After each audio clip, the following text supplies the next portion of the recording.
সত্য সুন্দর।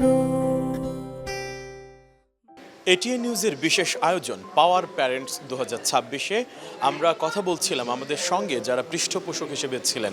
চলুন আমরা একটু কথা বলি আমাদের এই বিশেষ আয়োজনে যুক্ত হয়ে তাদের কেমন লাগছে।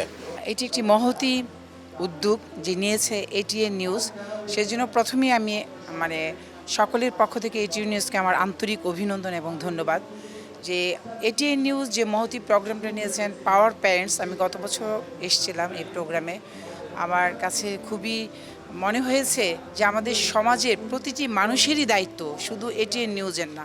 আমরা যারা সুস্থ আছি, ভালো আছি, আমাদের যার যার অবস্থান থেকে আমাদের এই পাওয়ার প্যারেন্টসের এই বাচ্চাদের সঙ্গে পাশে দাঁড়ানো, তাদেরকে মানসিকভাবে আর্থিকভাবে সহযোগিতা করা।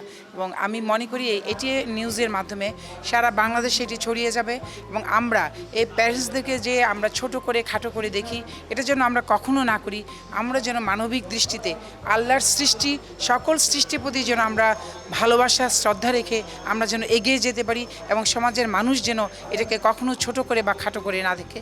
এটি আমার সবার প্রতি আজকের এই অনুভূতি থেকে আমি এটা সবাইকে অনুরোধ করব যে তাদের পাশে আমরা সবাই দাঁড়াই, যার যেরকম সামর্থ্য আছে, যার যেরকম অবস্থান আছে। তা আমি আসছি আমার ইম্পালস হসপিটালের পক্ষ থেকে।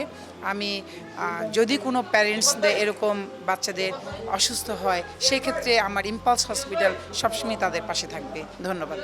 আপনাকে অসংখ্য ধন্যবাদ আমাদের সঙ্গে থাকার জন্য।